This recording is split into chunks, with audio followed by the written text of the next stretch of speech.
Welcome to the Schmidt-Burnham Log House. This is called the Schmidt-Burnham Log House because it's named for the two families that lived here for most of the time. The Schmidt family came from an area outside of Trier, Germany, Koblenz, Germany, in 1840, and they lived here until 1880. And the other family, the Burnham family, lived in the house, the back part of the house, from 1917 until 2001. This house is the longest continuously occupied house in the state of Illinois. It's been lived in by some family or other continuously since the 1830s. And the family that lived here, or the house was used before the Schmidts lived here in 1840. We believe it was originally a pioneer hotel. It wasn't originally in this location. It was originally on Ridge Road, which was called the Milwaukee Road, over where the Indian Hill Golf Course is right now. And for a couple of years, it was a stagecoach stop on the road from Chicago up to Milwaukee and Green Bay, Wisconsin. After it was used as a pioneer hotel, the Schmidt family lived here, as I said, from about 1840 until about the 1880s. Let's come on inside the house. One thing I want to point out is how they opened the house here.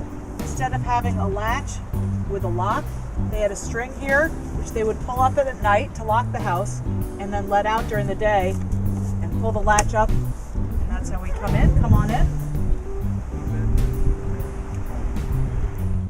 So this room looks just the way it would have looked when the Schmidt family lived here, with a couple of exceptions. Instead of a concrete floor, there would have been a dirt floor. They would have had the heat. They would have had a Franklin stove right here. We can see where the stove was because there's a mark in the ceiling where the smokestack would have gone. They did not have the fireplace here. This was added later by Anita Burnham because she wanted more of a colonial era look. But the Schmidt family, other than the fireplace and the corner cabinets, and there would have been a potbelly stove here. This is pretty much how they raised their family. Now, Peter Schmidt came over from Germany with 4 children, and he lived here. His oldest son, Peter Jr., took over in 1860. So when Peter Schmidt Jr. lived here, he had 11 children, and he would have lived there with his parents as well.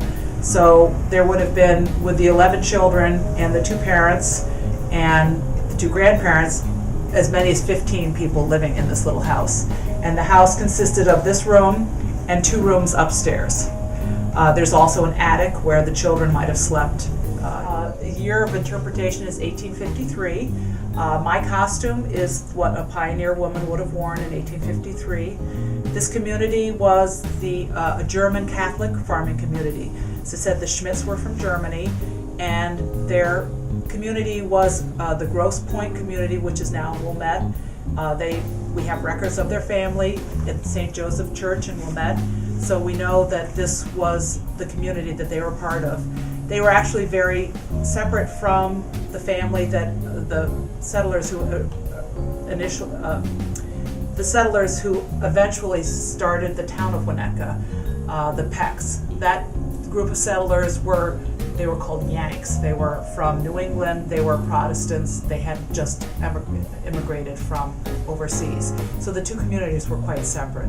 But this family, they were farmers, and they had livestock, and they grew their plants here. The expression "sleep tight, don't let the bed bugs bite." Well, that expression comes from these old rope beds. As you can see here, you would want to tighten the ropes to have a good, comfortable night's sleep. And of course, you'd have to watch out for bed bugs, of which there were many at the time. So that's the expression: sleep tight, don't let the bed bugs bite. Now you know where it came from. Hi, good morning, good afternoon. I'm Anita Willits-Burnham, and welcome to my house. I lived here most of my adult life. The Historical Society in Winnetka is taking care of my house, and I'm really thrilled about it because that's what I always wanted to have happen. I was scared to death it was going to be torn down. Now I get to come back periodically and visit my house through the magic of a time machine. You think a time machine doesn't exist, but it does. and it was invented by a man in Winnetka, Illinois. And he came to me one day and he said, Mrs. Burnham, I have invented a wonderful invention, and it's a time machine, and I would like you to paint some portraits of my baby twins. My wife just had baby twins, and I like their portrait painted, and in exchange for that, I'll let you ride in my time machine. Put it up in here. This is a fresco, which is a technique that she learned when she was studying in Europe while we were traveling. She got to be very, very good at it, but the darn things are awfully heavy, and so she didn't do very many of them because it's very difficult to hang them on a wall. Now they've got this one propped up on a box, which is very smart. And it's really, really charming because this box right here, this actual box, was the box that the first shipment of my books was delivered in from the publisher.